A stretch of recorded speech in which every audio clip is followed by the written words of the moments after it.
Olá, pessoal, como é que vocês estão? Eu sou a professora Fernanda. Nós vamos ver, um novo conteúdo referente já ao terceiro bimestre, ao segundo semestre. E essa aula, ela está sob tutoria de mim e da professora Patrícia Carla, certo? Então vamos lá, A temática, pessoal, desse terceiro bimestre, parte desse terceiro bimestre é atividade física e grupos especiais. Então a gente vai ver, quais são esses grupos especiais, estudar cada um detalhadamente, ver a influência da atividade física, as peculiaridades e limitações, de cada grupo, certo? Então vamos lá, Quanto aos objetivos da aula, para atingir o processo de ensino-aprendizagem, para que vocês aprendam. Então, o objetivo é fazer com que vocês compreendam a importância do exercício físico e da atividade física para os grupos especiais, que a gente vai ver mais na frente, e conhecer, as possibilidades práticas de exercícios físicos, de acordo com as suas especificidades em diferentes grupos especiais. Então, a gente vai ver cada grupo e vai ver a melhor forma de trabalhar, em cada grupo esse exercício físico, tá certo? Então, antes de iniciar, a gente precisa conhecer alguns conceitos, que são bases para o entendimento, desse processo e dessas possibilidades práticas, certo?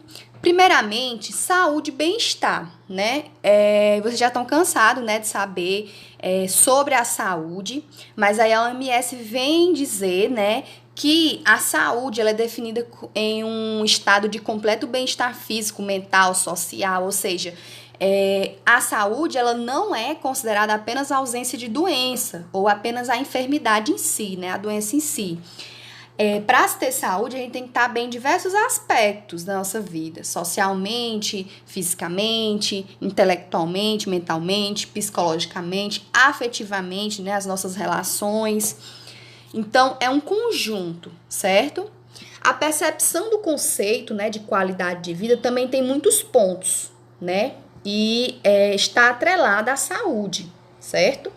E aí, é necessário analisar o corpo, a mente e até mesmo o contexto social, onde o indivíduo está inserido, para compreender melhor o estado da saúde do indivíduo e aí atribuir, a questão da qualidade de vida do indivíduo, que também depende de vários outros fatores. Todos esses fatores que demandam aí a característica em si de saúde vão definir, a qualidade de vida, certo?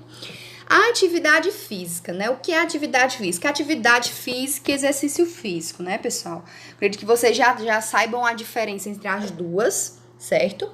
A atividade física ela é qualquer movimento corporal, realizado pelo corpo que resulte em um gasto energético. Ou seja, você está ali gastando energia, fazendo movimento. Esse gasto energético ele deve estar acima do nível de repouso, tá? A atividade física, então, ela pode ser percebida como um comportamento, que aí vai influenciar a aptidão física. Que aí vem um conjunto, aqui, o que é de fato a aptidão física, Que é um conjunto de atributos que são adquiridos ou desenvolvidos, Que habilitam para a realização de exercícios físicos e atividades físicas. Então, para que você realize uma atividade física, você precisa ter uma aptidão necessária para realizar. Entenderam? E aí a OMS ela ressalta ainda, que a inatividade física, que é o não cumprimento das recomendações de atividade física, você não tá ali gastando, aquela energia acima do nível de repouso, ela também é considerada, como um influenciador do risco da mortalidade em todo o mundo. Ela está considerada aí como o quarto principal fator de risco, certo? Dessa forma, a atividade física é reconhecida formalmente como fator que desempenha um papel social, né? Aprimora a saúde, né? Ajuda no controle, na prevenção do tratamento de doenças, enfatiza também o caráter psíquico e socializador. Então, vai trabalhar, né? Vai contribuir de forma positiva nesses diversos aspectos, certo? E aí a gente entra, né, nos grupos especiais, populações especiais. Então, quem são essas populações especiais? Então, a gente pode entender, né, como grupo especial ou população especial, os hipertensos, diabéticos, idosos, gestantes e obesos, que são os grupos que a gente vai trabalhar na aula de hoje, tá? E aí, pessoal, antes de iniciar a questão dos grupos, né, vamos falar um pouco aqui sobre as doenças cardiovasculares. Né? As doenças cardiovasculares são doenças provocadas pelo acúmulo de placas de gordura nas artérias. E aí eu trouxe até uma imagem, né, que mostra uma artéria normal e uma artéria obstruída, né, repleta de gordura aí. E essa placa de gordura que está na artéria, ela pode bloquear de forma total ou parcial a passagem do sangue, né? E aí, quando acontece esse bloqueio, acontece diversos problemas, né, na saúde do indivíduo. E aí surgem as doenças, como por exemplo, um infarto do miocárdio, né? Acontece os AVCs, que são os acidentes vasculares cerebrais, as arritmias cardíacas, insuficiência cardíaca, hipotensão arterial, hipertensão, né? Que o aumento ou a diminuição da pressão arterial, aterosclerose, entre outras. Então, quando há um acúmulo de gordura, né, nessas artérias e quando há o bloqueio, né, da passagem no sangue, surge então o aparecimento de doenças. E aí alguns fatores de riscos, né, que estão associados às doenças cardiovasculares. A gente pode compreender o que? A questão da hereditariedade, né, questão genética, que vai estar influenciando ali, né, a pessoa desenvolver doenças cardiovasculares. Outro ponto que está influenciando o sexo e a idade do indivíduo também, né? E aí, outro ponto que também pode ser adquirido, né, uma doença dessa, por meio do estilo de vida, né? Por meio do estilo de vida inadequado, certo? Outra coisa também é que além de adquirir, pode também ter um controle, né? Haver um controle por meio da melhora do estilo de vida e da utilização de medicamentos para controlar as tais doenças, certo? E aí a gente entra na hipertensão. Hipertensão, né, é um dos principais grupos de risco, que a gente vai ver aquelas pessoas que têm hipertensão, né? O que é de fato a hipertensão? Tensão alta, né? O nome já diz, hipertensão. É também chamada de pressão alta, né? E é a doença que corresponde à elevação da pressão arterial para aqueles números que são considerados normal. Então, se ela elevou além do normal, né? Aí já é considerada alta. A pressão alta, pessoal, é um dos fatores de risco para o desenvolvimento de diversas doenças cardiovasculares. Para vocês terem ideia, cerca de 30% da população sofre com um problema que evolui quase sempre de forma lenta e sem sintomas, né? E aí acontece muito devido ao excesso de consumo de sal, né? Obesidade, sedentarismo, tabagismo, né, decorrentes de pessoas que fumam, entre outras. Então, cabe destacar que o papel do sedentarismo no enrijecimento das artérias. Por isso, pessoal, que é importante a prática de atividade física, né, para que haja esse gasto energético do corpo, né, onde a gente adquire por meio dos alimentos, e aí, através das atividades físicas, vai haver, né, esse gasto energético do corpo desobstruindo as artérias, certo? Ou seja, ficar sentado o dia inteiro contribui para a elevação crônica da pressão, que pode lesar diversos órgãos, como coração, rins e até mesmo o cérebro. Então, o sedentarismo ele contribui de forma negativa, né, para o aparecimento de doenças cardiovasculares e o aumento, né, e aparecimento da hipertensão também. Então, aí, pessoal, a gente vê o quê? Aqui são tipos de exercícios que podem ser realizados em pessoas hipertensas, né? Eu trouxe alguns exemplos. E aqui são sugestões de exercícios. E eles devem ser predominantemente aeróbicos. Como, por exemplo, caminhar, correr, nadar, pedalar, dançar, né? Então, aqui são sugestões de exercícios que pessoas hipertensas podem estar realizando. Essas atividades, elas ajudam a reduzir a pressão arterial, né? Normalizar.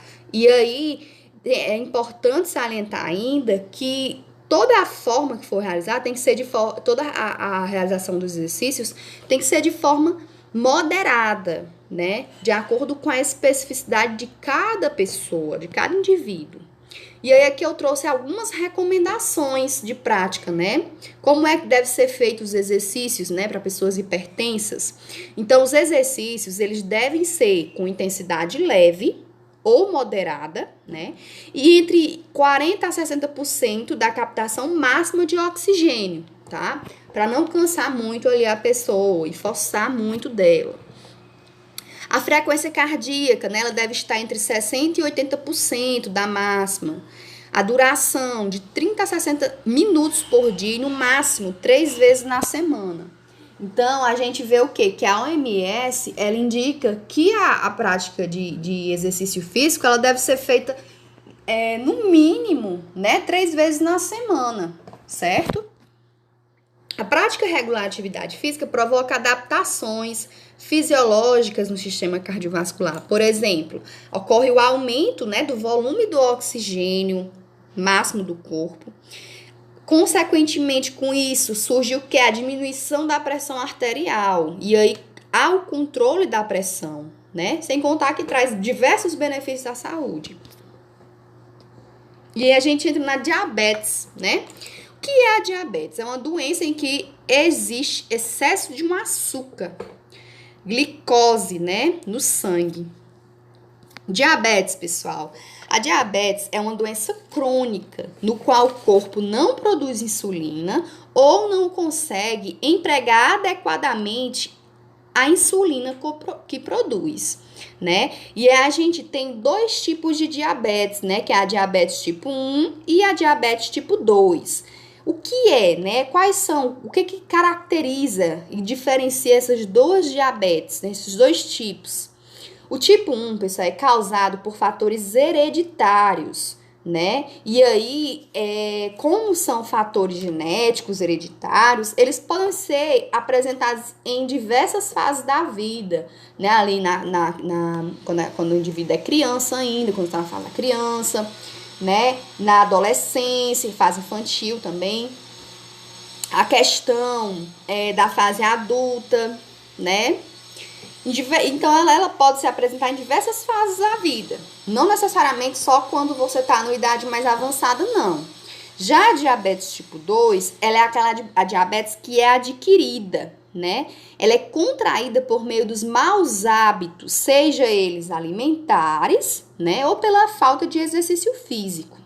Ou seja, se você tem uma vida sedentária, né, e possui uma alimentação inadequada, uma alimentação rica em gordura, ruim, né, ali para o seu corpo, você provavelmente vai adquirir numa certa fase da vida a diabetes tipo 2, certo?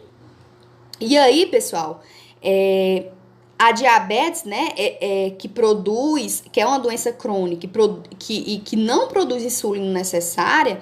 A insulina nada mais é do que um hormônio que controla a quantidade de glicose no corpo.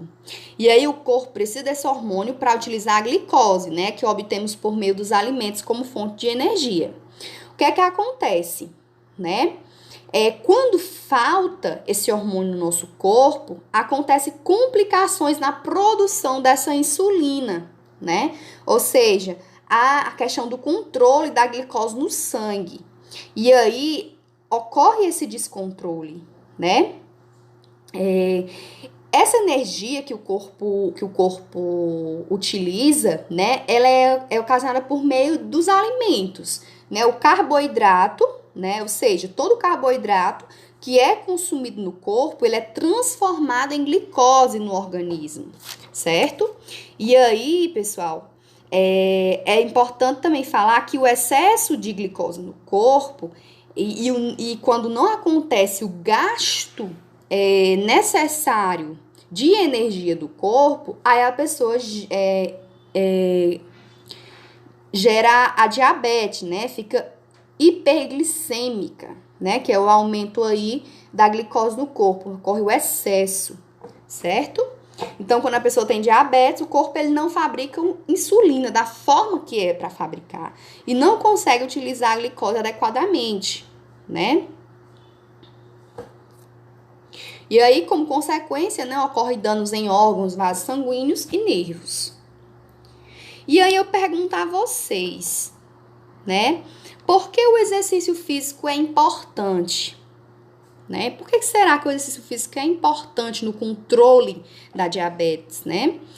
Então, pessoal, a partir do momento que você consome carboidrato, né? Esse carboidrato, ele vai se transformar em glicose e aí vai gerar uma reserva energética no seu corpo, né? Essa reserva energética, ela precisa ser gastada, né?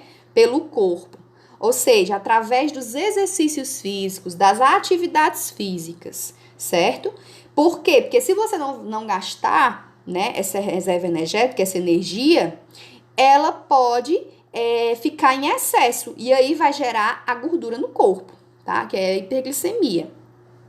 Outro ponto, pessoal, que é bastante importante falar também, é que não pode haver os extremos, né? Por exemplo, se você consome pouca energia, ou seja, não se alimenta adequadamente, não adquire, né, a glicose ali necessária para o seu corpo e gasta muita energia, tipo, faz bastante exercícios físicos, atividades físicas, vai acontecer o quê? A glicose ela vai ser insuficiente, né? E aí vai gerar a hipoglicemia. Nesse caso, vai ser o corpo ele necessita, ele precisa de glicose. Precisa ser aquela glicose precisa ser reposta ali no corpo, tá? Então, a prática de exercícios físicos melhora o controle metabólico, tanto diabetes tipo 1 quanto diabetes tipo 2, né? Por quê? Porque a atividade põe a célula a um trabalho. E esse trabalho automaticamente, né, faz com que a célula capte a glicose, independentemente da insulina. Então, o diabetes, como eu falei, né, é a falta de insulina, mas quando você a repõe, a glicose cai. Então, a diferença aqui é que o exercício faz a glicose cair sozinha, né? Então, quando há essa falta de insulina, quando você pratica exercício, né? Essa glicose automaticamente ela vai cair sozinha, certo? E aí tem a diabetes mellitus, né? O que é a diabetes mellitus? É uma doença, né, na qual o organismo não produz a quantidade insuficiente de insulina. É uma variação, né, pessoal? Do tipo 1 e tipo 2. Então, com a falha na atividade dessas substâncias, desencadeia a glicose na corrente sanguínea, que foi o que eu acabei de falar, que só é mais enfatizando, certo? E aí, pessoal, atualmente é estimado que cerca de 415 milhões de pessoas no mundo, ou seja, cerca de 8,8%, entre 20 anos e 79 anos, possuem essa manifestação clínica. Então, é bastante gente que se manifesta, né? Essa tendência, então, para vocês terem uma ideia, né, de como tá tão grave a situação. Caso essa tendência permaneça, em 2040, 1 em cada 10 pessoas serão portadores, né, de diabetes. E aí, o exercício físico, ele age, né, como um potencializador da saúde aqui. O exercício físico, ele melhora o aproveitamento da glicose pelos músculos. Ele reduz, muitas vezes, a dose dos medicamentos utilizados, né? E ajuda a prevenir os problemas que estão associados ao diabetes. como alterações na retina, vasos sanguíneos, né, que foi o que eu citei no slide anterior, certo? Então, pessoal, os exercícios físicos, né, para uma pessoa com diabetes também precisam ser exercícios físicos específicos, né? Exercícios físicos de preferência aeróbicos, mais leves, com intensidade também moderada, respeitando a individualidade de cada sujeito, certo? O envelhecimento, pessoal, aqui a gente já vai entrar em outro grupo de risco, né? Em outro grupo especial, que são os idosos. Então, vamos falar sobre um pouquinho dessa fase, né, da terceira idade. O envelhecimento, ele é considerado um fenômeno complexo e variável, né? Ele está ali sempre se modificando, sendo seu estudo realizado sobre uma perspectiva interdisciplinar. Então, Narras, ele vem dizer o seguinte, que envelhecimento é um processo gradual, universal e irreversível. Gradual por quê? Porque é um processo, né? Você não envelhece da noite pro dia, é um processo esse envelhecimento. É universal porque todas as pessoas em uma certa fase da vida vão envelhecer. E é irreversível porque faz parte da característica humana, do organismo humano, certo? E aí, aos poucos, ele vai fazendo com que provoque uma perda funcional, né, progressiva no organismo. Esse processo de envelhecimento é caracterizado por alterações orgânicas. Por exemplo, com o passar do tempo, né, não necessariamente todas as pessoas vão apresentar essas alterações na mesma faixa etária, né? Vai depender de cada organismo é único, individual, certo? Então, assim, com o tempo, vai acontecer o quê? A redução do equilíbrio, né? Vai diminuir a mobilidade, a questão das capacidades biológicas, a capacidade respiratória e circulatória também, né? Vão haver uma redução. Vai acontecer também alterações psicológicas, ou seja, com o tempo, pessoal, os idosos, eles têm uma maior vulnerabilidade à depressão e ansiedade, tá? Problemas psicológicos. Então, existe cada vez mais evidências científicas, né, que comprovam o efeito benéfico que o estilo de vida ativo provoca para manter a capacidade funcional e a autonomia física durante o processo de envelhecimento, né, como um ponto benéfico, certo? Então, qual a recomendação, né, para idosos? A recomendação é que se faça atividades físicas de baixo impacto, né, para que não cause danos nas articulações, até porque nesse período da vida elas já estão, né, com maior limitação em relação a outros grupos. Tem que ser atividades de baixo impacto, intensidade baixa também, fácil realização e de curta duração. Então, se uma pessoa adulta, né, consegue realizar digamos assim, uma atividade, uma corrida durante 30 minutos, né? 30 minutos, 1 hora. Uma atividade para o idoso, ela vai ser o quê? Uns 15 minutos, né? 10 minutos. Não pode ter salto, não pode ter corrida, não pode ter impacto, né? Tem que ser algo mais ali no solo, mais firme, certo? E por quê? Porque uma vez que a pessoa é idosa, né, ela não apresenta esse condicionamento físico igual, né, uma pessoa mais jovem. E, como eu falei, né, ela vai ter muita limitação músculo-esquelética, né, nesse período. É muito aconselhado, porque a maioria dos idosos, eles apresentam osteoporose, né, que é o enfraquecimento dos ossos. E aí, a prática de atividade física, né, agindo aqui como específica a musculação, ela é bastante benéfica nesse quesito, tá? As principais atividades recomendadas, né, para essa população são exercícios físicos aeróbicos, força, né, que é a que a gente pode citar a musculação, a resistência muscular também, flexibilidade e equilíbrio, né.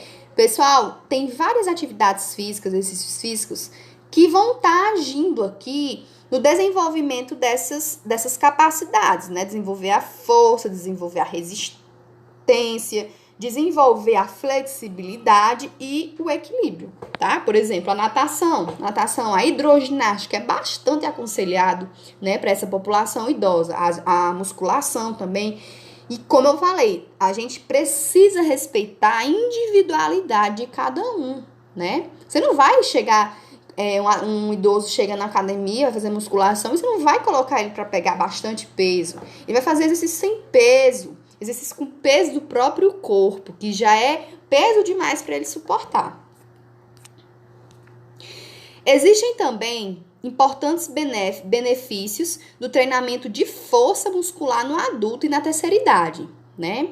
Essa força muscular ocasionada por meio de exercícios, né, de musculação.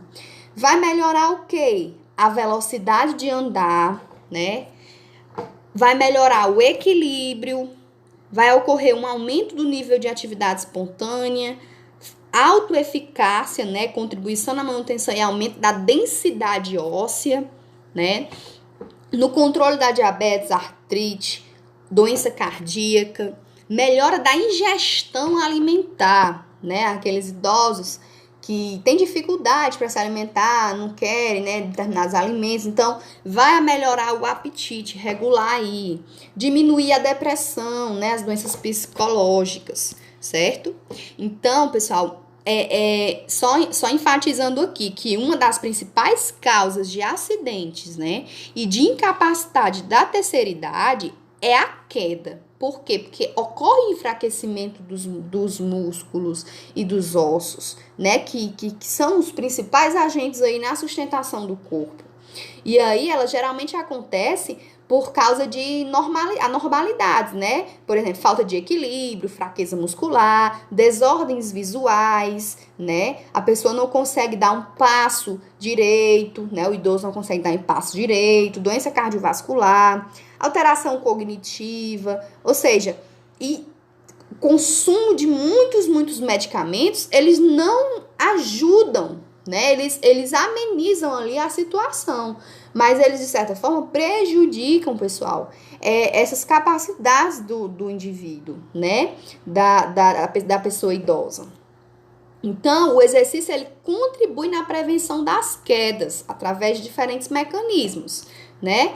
Por exemplo, fortalece os músculos das pernas e das costas, melhora os reflexos, né? Os estímulos, melhora a sinergia motora das reações posturais, melhora a velocidade de andar, ajuda na flexibilidade, mantém o peso corporal, melhora a mobilidade e diminui o risco, né? Como eu falei, de doença cardiovascular, certo?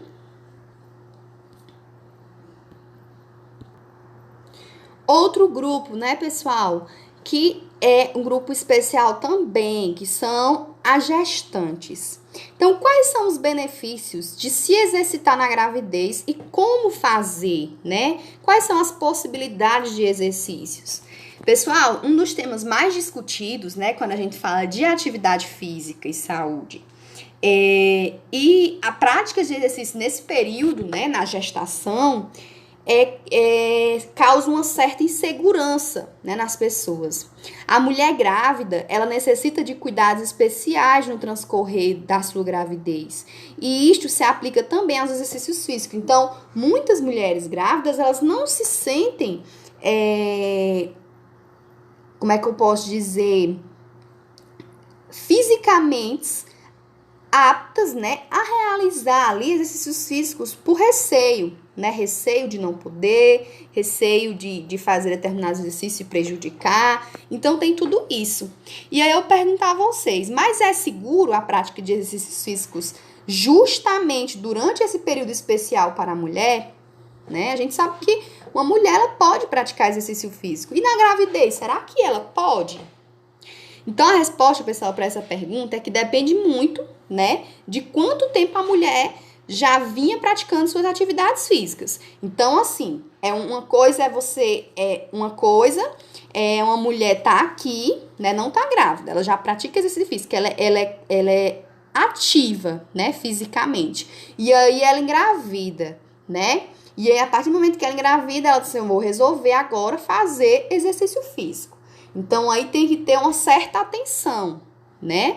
Porque ela vai começar a surgir aí alguns efeitos sobre o corpo, né? Efeitos negativos sobre o corpo. A mulher grávida, ela não pode iniciar assim da noite para o dia. E aí, já uma pessoa que é considerada, né, fisicamente ativa antes de engravidar, quando ela engravida, aí sim não tem problema nenhum a depender da etapa, certo? Então, pessoal, se a mulher, né, a gestante, ela já vinha praticando atividade física regular antes da gravidez, ela pode sim fazer, desde que tenha um acompanhamento, tenha um tipo de atividade específica, tá? E não atribua risco à saúde dela e nem à saúde do bebê, né? Geralmente, nos primeiros meses, não é aconselhado, né, essa prática de exercício físico. Geralmente, a partir do quinto mês que pode se realizar, certo?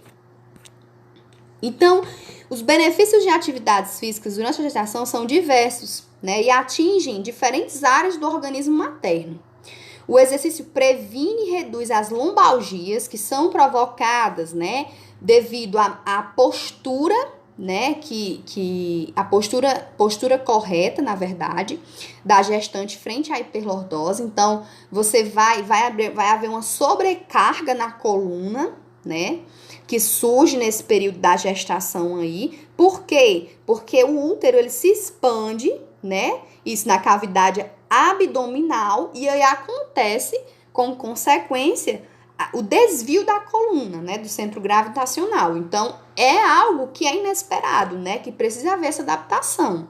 Então, por exemplo, a atividade de pilates é muito bom, né, é muito bom para gestantes, porque vai haver esse controle aí, né, essa questão da postura correta, esse trabalho.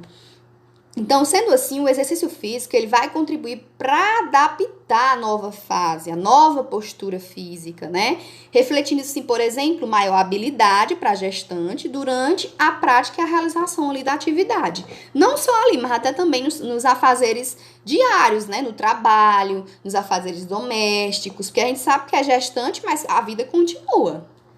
Então, outra questão que se deve levar em consideração também, né, e também que é considerado um problema, é quando as gestantes que nunca fizeram, como eu falei, qualquer tipo de atividade física, elas resolvem fazer, da noite pro dia, né? Então, aqui a gente tem que ter uma atenção maior, né? Porque, assim, a pessoa não pode decidir fazer só pelo simples fato de estar grávida, né? Tem que ter todo um processo, deve ter um acompanhamento, elas devem ter uma aptidão necessária, certo?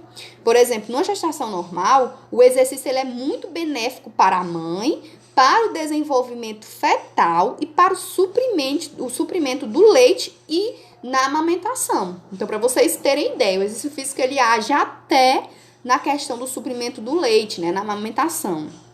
E aí os médicos, eles citam a ocorrência bem menor de complicações no pós-parto, né, daquelas mulheres que são fisicamente ativas, certo? Ou seja, até mesmo o trabalho do parto, ele é facilitado, né, para aquelas mulheres também que praticam atividades físicas, certo? Por quê? Porque vai havendo uma preparação da musculatura abdominal, da região ali pélvica, né, para efetuar o processo em si. Então, o que é que a gente tem que levar em consideração? A mulher pode praticar todas as atividades físicas, todo tipo de atividade física? Pode. A depender da forma e da execução, da orientação, certo? Não é aconselhado a questão de pegar muito peso, né? Atividades de impacto, certo? Tem que ter todo um cuidado e um acompanhamento. E aí a gente entra no último grupo, né? Que são as pessoas com obesidade. E aí, quais são os benefícios de se exercitar na obesidade, né? Vamos entender aqui o que é obesidade. Obesidade, ele é um fator, né? É um dos principais problemas de saúde públicas no mundo, sendo considerada a doença que preocupa por razões de ordem social, biológica, social, psicológica e metabólica, né? A obesidade em si, ela está atrelada ao desenvolvimento de comorbidades, que podem, inclusive, levar à morte, tá? Então, aqui a gente vê bem atrelada à obesidade a questão do sedentarismo, certo? Então, observemos que indivíduos com índice de massa corporal índice de massa corporal, que é IMC, acima de 40 quilograma, né? São considerados obesos de terceiro grau, mórbidos ou severos. E aí, para o IMC, tem-se uma classificação que a gente vai ver mais à frente. Então, neste grau, aumenta-se os riscos de desenvolver doenças cardiovasculares. Então, o terceiro grau, pessoal, é o grau mais elevado, certo? Não só as doenças cardiovasculares, mas diabetes, certos tipos de câncer, hipertensão, doenças respiratórias, certo? E aqui eu mostro, aqui eu trouxe uma tabela simples, né, do índice de massa corporal, que é relativo à mulher e ao homem, né? Onde tem as fases, né, abaixo do normal e a classificação normal, obesidade leve, moderada e mórbida, certo? Então, como é que a gente chega a esse resultado? Tem-se um cálculo, né, uma formulazinha que é o peso mais a altura ao quadrado. Então, você vai pegar a sua altura, se você